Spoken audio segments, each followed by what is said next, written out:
하나님은 당신의 말을 듣고 계시고 당신의 행동을 보고 계시고 당신의 삶을 다 알고 계신다.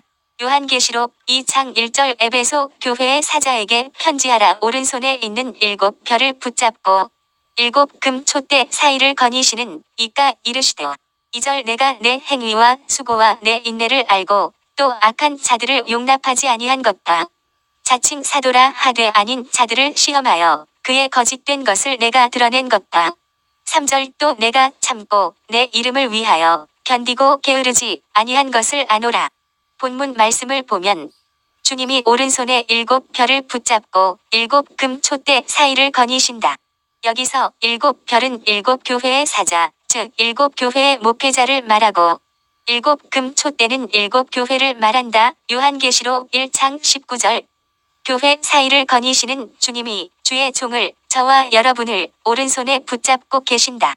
그리고 말씀하시길 내가 내 행위와 수고와 내 인내를 알고 또 내가 참고 내 이름을 위하여 견디고 게으르지 아니한 것을 아노라고 하시며 위로하시고 격려하신다. 주님께서 에베소 성도들에게 신앙의 정절을 굳게 지켰다고 칭찬하신다. 이것은 그들이 그릇된 가르침을 물리쳤다는 것이다. 이 시대에도 온갖 잘못된 가르침과 이단사설과 비진리를 가르치고 있다. 무엇보다 진리의 말씀을 바로 알고 분별력을 가져 이단의 미혹에 넘어가지 말아야 할 것이다. 또한 에베소 성도들은 외부로부터 오는 핍박도 참고 견뎌냈다. 그리고 보다 적극적으로 부지런히 하나님을 찾고 신앙을 지키기 위해 열심을 내어 진리를 아는 일에 게으르지 아니하고 힘썼다. 그래서 이 일로 인해 주님으로부터 칭찬을 받았다. 주님께서 나의 삶의 모든 형편을 아신다는 것을 내가 깨닫게 되면 내가 이 땅에서 살아가는데 큰 위로가 되고 힘이 되고 용기를 가지게 된다. 때로는 예수 믿는 것 때문에 행하는 모습을 보면 약삭빠르지 못하고 미련해 보이기도 한다. 말없이 불평 없이 그저 묵묵히 섬기는 모습을 보면 어리석어 보이기도 한다. 이것은 하나님에 대한 절대적인 신뢰와 믿음 없이는 불가능하다. 하나님이 살아계셔서 보고 계시고 알고 계심을 믿기에 사람 의식하지 않고 믿음으로 행하는 것이다. 내가 심은 것도 주님은 아시고 내가 수고한 것도 주님은 아신다. 나의 인내도 아시고 내가 게으르지 아니한 것도 아신다. 내가 억울한 일을 당한 것도 아신다. 일 수고와 헌신을 보고 계시고 알고 계신다. 야곱은 외삼촌 집에서 20년이나 수고하는 동안 외삼촌 라반이 품삯을 10번이나 속였다. 그러나 하나님은 보고 계셨다. 하나님이 모든 상황을 알고 계셨다. 하나님이 보고 계시기에 하나님의 방법으로 야곱의 재산을 이루게 하신다. 창세기 31장 12절 이르시되 내 눈을 들어보라. 양떼를 단 순양은 다 얼룩무늬 있는 것. 점 있는 것과 아롱진 것이니라. 라반이 내게 행한 모든 것을 내가 보았노라. 사람은 몰라줘도 사람에겐 인정받지 못해도 하나님이 함께 하시면 된다. 신앙생활은 하나님 목전에서 행하는 것이다. 하나님이 어떻게 보는가 하는 것이다. 하나님이 평가하는 것이다. 그러니 지금 어렵고 풀리지 않고 힘들어도 낙심하거나 절망하지 말라. 하나님께서 때가 되면 다 갚아 주신다. 그때까지 억울해도 힘들어도 답답해도 열심히 하자. 최선을 다하자. 반드시 거둘 때가 있음을 믿고 심자. 수고와 헌신과 물질과 섬김과 기도로 심자. 인내하며 심자. 주님은 다 보고 계시고 다 알고 계신다. 이 주님은 나의 수고와 선행뿐만 아니라 악한 일도 보고 계시고 죄악 가운데 행하는 것도 보고 계신다. 다윗은 하나님 앞에서 크게 쓰임 받았지만 또한 말할 수 없는 실수도 저질렀다. 밧세바와의 간음 사건이 일어나고 그리고 밧세바가 임신했다. 이 사실을 무마하려고 전장에 나가 있는 우리아를 불려들였지만 충직한 우리아 장군은 집에 들어가서 자지 않았다. 결국 계교를 세워 요압에게 편지를 써주어 맹렬한 전투에서 죽게 만들었다. 다윗은 은밀하고 교묘하게 행했다. 그러나 그 일을 처음부터 지켜보고 계신 분이 있었다. 사무엘하 12장 9절 그러한데 어찌하여 내가 여호와의 말씀을 업신여기고 나 보기에 악을 행하였느냐. 내가 칼로 헷 사람 우리아를 치되 암몬 자손의 칼로 죽이고 그의 아내를 빼앗아 내 아내로 삼았도다. 다 아시는 하나님이시다. 내가 여호와의 말씀을 업신여기고 나 보기에 악을 행하였느냐. 우리야를 죽이고 그의 아내를 빼앗아 내 아내로 삼았도다 하시며 다윗을 엄하게 꾸짖으신다. 우리가 은밀한 곳에서 남들이 모르게 지은 죄라도 하나님은 보고 계신다. 어둠 속에서 지은 죄들, 드러나지 않는 죄도 하나님은 보고 계시고 알고 계신다. 혼자만 알고 있는 죄 같지만 하나님도 알고 계신다. 이것은 죄가 아니겠지, 이 정도는 괜찮겠지 하고 지은 죄들도 하나님은 기억하고 계신다. 많은 사람들이 알고도 죄를 짓는다. 자신의 양심의 가책을 받으면서도 담대하게 죄를 짓는다. 설마 하는 마음으로 죄를 짓는다. 죄가 죄인 줄 알면서도 죄를 짓고 분별력이 없으니 죄가 죄인 줄도 모르고도 죄를 짓는다. 많은 사람들이 마치 물 마시듯 죄를 짓는다. 요한계시록 21장 8절 그러나 두려워하는 자들과 믿지 아니하는 자들과 흉악한 자들과 살인자들과 음행하는 자들과 점술가들과 우상 숭배자들과 거짓말하는 모든 자들은 불과 유황으로 타는 못에 던져지리니 이것이 둘째 사망이라. 하나님을 모르는 사람은 사람 눈에만 띄지 않으면 괜찮다고 생각한다. 그러나 하나님을 믿는 사람은 항상 하나님이 보고 계심을 의식하고 산다.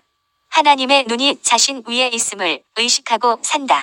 요셉은 보디발의 아내가 유혹할 때 하나님을 의식했기에 과감히 물리치고 그 자리를 벗어날 수 있었다. 창세기 39장 9절 내가 어찌 이 큰 악을 행하여 하나님께 죄를 지으리이까? 죄의 유혹을 뿌리쳐라. 죄의 유혹에 빠지지 않도록 자신을 절제하라. 죄를 이길 힘을 달라고 기도하라. 음란의 죄, 거짓의 죄, 부정의 죄, 게으름의 죄, 교만의 죄, 습관적인 죄를 이기게 해 달라고 기도하라. 우리의 모든 행실을 알고 계시고 보고 계실 뿐만 아니라 마치 CCTV에 실시간 녹화되듯이 모든 것이 기록되고 있다. 그것이 하나님의 보좌 앞에 놓여져 있는 행위를 기록한 책들이다. 자기 행위를 따라 책들에 기록된 대로 심판을 받게 될 것이다. 요한계시록 20장 12절 3. 주님은 우리가 당하는 고난과 연단도 다 아신다. 애굽 땅에서 이스라엘 백성은 바로의 정책에 따라 고통의 시간을 보내고 있었다. 출애굽기 2장 23절 여러 해 후에 애굽 왕은 죽었고 이스라엘 자손은 고된 노동으로 말미암아 탄식하며 부르짖으니 그 고된 노동으로 말미암아 부르짖는 소리가 하나님께 상달된지라. 24절 하나님이 그들의 고통 소리를 들으시고 하나님이 아브라함과 이삭과 야곱에게 세운 그의 언약을 기억하사 25절 하나님이 이스라엘 자손을 돌보셨고 하나님이 그들을 기억하셨더라. 주님이 보고 계시고 듣고 계시고 알고 계시기에 때가 되면 반드시 행하신다. 출애굽기 3장 7절 여호와께서 이르시되 내가 애굽에 있는 내 백성의 고통을 분명히 보고 그들이 그들의 감독자로 말미암아 부르짖음을 듣고 그 근심을 알고 8절 내가 내려가서 그들을 애굽인의 손에서 건져내고 그들을 그 땅에서 인도하여 아름답고 광대한 땅, 젖과 꿀이 흐르는 땅, 곧 가나안 족속, 헷 족속, 아모리 족속, 브리스 족속, 히위 족속, 여부스 족속의 지방에 데려가려 하노라. 또한 욥이 겪는 고난을 보라. 그는 하나님 보시기에 온전하고 정직한 자였다. 하나님을 경외하며 악에서 떠난 자, 죄악된 삶을 살지 않는 신실한 사람이었다. 욥기 1장 1절 우스 땅에 욥이라 불리는 사람이 있었는데 그 사람은 온전하고 정직하여 하나님을 경외하며 악에서 떠난 자더라. 욥에게 10 자녀가 있었는데 그의 자녀들이 생일잔치에 혹시 즐거운 분위기에 휩쓸려 죄를 짓지 않았나 하여 성결하게 하고 자녀 수대로 제사를 드려 늘 하나님 앞에서 경건하게 살도록 했다. 그리고 그는 당대의 거부였다. 그러던 그에게 하루아침에 날벼락 같은 고난을 맞이하게 되었다. 욥이 자녀와 재산을 다 잃게 되었고 욥 자신도 온 몸에 종기가 나서 질그릇 조각을 가져다가 몸을 긁어야 될 정도로 육신의 고통도 심했다. 아마 우리 주변에 아무리 많은 고난을 겪어도 욥처럼 당하는 사람은 거의 없을 것이다. 욥을 위로하기 위해 찾아온 친구들이 오히려 욥을 위로하기보다 정죄하고 비난하였다. 너무나 답답한 욥은 하나님께 호소하지만 아무런 답변도 듣지 못한다. 마치 숨바꼭질 하시는 하나님 같이 여겨지기도 한다. 욥기 23장 8절 그런데 내가 앞으로 가도 그가 아니 계시고 뒤로 가도 보이지 아니하며 9절 그가 왼쪽에서 일하시나 내가 만날 수 없고 그가 오른쪽으로 돌이키시나 배울 수 없구나. 그러나 욥은 하나님을 원망하지 않고 믿음으로 결단하고 선포한다. 욥기 23장 10절 그러나 내가 가는 길을 그가 아시나니 그가 나를 단련하신 후에는 내가 순금같이 되어 나오리라. 하나님이 그가 지금 당하는 고통을 알고 계신다는 것이다. 이 모든 상황을 알고 계시는 하나님께서 이런 고통을 허락하신 것은 자신을 단련시키는 과정이라는 것이다. 우리도 이 믿음 가지고 힘들고 어려운 고난 연단 잘 이겨내자. 주님이 다 아신다. 우리의 모든 것을 다 아시는 하나님 앞에 자신을 점검하라. 요한계시록 2장 4절 그러나 너를 책망할 것이 있나니 너의 처음 사랑을 버렸느니라. 주님께서 칭찬에 이어 책망도 하고 계신다. 주님께서 책망하시기를 처음 사랑을 버렸다고 하신다. 여기서 사랑은 믿는 자가 마땅히 가지고 있어야 할 실천적인 사랑의 행위를 말한다. 그러므로 처음 사랑이란 처음 예수를 믿을 때 가졌던 하나님과 사람들에 대한 순수하고 진지하고 열정적인 사랑의 행위를 의미한다. 에베소의 성도들은 처음에는 이 사랑의 행위를 잘 실행하고 있었다. 그런데 거짓 교사들이 퍼뜨린 그릇된 진리들을 막기 위해 온 힘을 기울이면서 지나치게 교리적 순결만을 강조하다 그만 형제를 사랑하고 권면하며 서로를 돌아보는 실천적인 사랑을 등한시하여 결국은 그들이 처음 가졌던 열정적인 사랑의 실천은 점차 식어지고 말았다. 그와 더불어 신앙생활 초기에 보여주었던 그리스도께 대한 헌신과 사랑도 그만 잃어버리기 시작한 것이다. 결국 에베소 교인들은 생명 없는 형식적인 신앙인이 되고 만 것이다. 때문에 주님께선 이를 지적하면서 회개하고 돌이켜 사랑의 실천을 다시 행하라고 권면하시는 것이다. 5절 그러므로 어디서 떨어졌는지를 생각하고 회개하여 처음 행위를 가지라.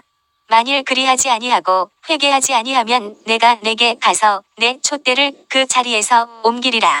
에베소 교인들의 잘못에 대하여 책망한 다음 주님은 책망만으로 그치지 않고 그들을 사랑하는 마음에서 회개를 권면하시기를 잊지 않으신다.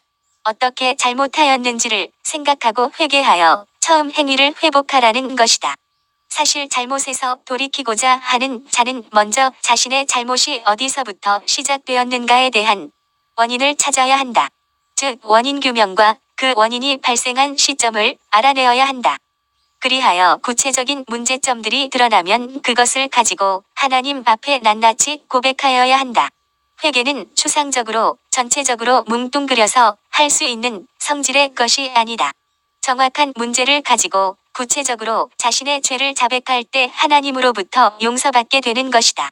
또 참된 회개는 잘못을 뉘우치는 것만으로는 부족하다. 왜냐하면 회개함과 동시에 회개에 합당한 열매, 곧 회개에 대한 실천적 행동이 뒤따르지 아니하고는 회개한 자가 참으로 돌이켰다고 볼 수 없기 때문이다. 그러므로 주께서도 에베소 교인들에게 회개하라고 하신 뒤에 최종적으로 처음의 행위와 사랑을 실질적으로 회복하라고 권면하시고 계신 것이다. 참된 회개는 잘못에 대한 원인 규명과 구체적인 자백과 회개에 합당한 열매, 즉 실천적 행동이 뒤따라야 한다. 이어서 주님은 경고하신다. 만일 그리하지 아니하고 회개하지 아니하면 내가 내게 가서 내 촛대를 그 자리에서 옮기리라. 라는 말씀은 참 포도나무 대신 그리스도에게 붙어 있는 것 같이 보여도 실제로 열매를 맺지 못하면 그 가지는 언제든지 잘려 불 가운데 던져진다는 주님의 말씀이 생각나게 하는 구절이다. 요한복음 15장 2절 6절 오래 참으사 인내하시는 중에 계속해서 주시는 예수님의 사랑의 권면을 받아들여 실행하지 아니하는 자들의 결말은 형벌일 수밖에 없다. 왜냐하면 그것은 하나님의 은혜를 도리어 욕된 것으로 만드는 행위이기 때문이다. 동시에 그것은 그가 참 하나님의 자녀가 아니라는 것을 보여주는 것이기 때문이다. 권능의 손으로 7별을 붙잡고 계시고 7교회 사이를 다니시는 예수 그리스도께서 이처럼 끝까지 주님의 말씀과 권면을 받아들이지 않는 교회들을 단호히 교회 공동체 밖으로 내어 던지실 것이다. 특별히 여기서 촛대는 교회를 상징하는데 촛대를 그 자리에서 옮긴다는 것은 하나님의 교회에서 제거해 버린다는 의미이다. 그러므로 참 교회는 눈에 보이는 건물로서의 교회가 아니라 주님의 말씀대로 쫓아 사는 자들만이 참 교회요 그리스도의 몸을 이루는 지체들임을 깨달아 마땅히 행할 바를 행하여 그리스도의 영광된 교회에 속하는 참된 교회가 되도록 하여야 할 것이다. 사랑은 입술로 눈으로 사랑을 말하기도 하지만 사랑의 결정은 행위로 나타난다. 처음 주님을 만날 때의 감격을 회복하라. 그때의 뜨거운 사랑을 회복하라. 기도를 회복하라. 열정을 회복하라고 하신다. 만약 그렇게 돌이켜 회개하지 아니하면 촛대를 옮기시겠다고 하신다. 주님은 잘한 일에 대해서는 칭찬도 하시지만 올바르지 못한 일에 대해 책망도 하신다.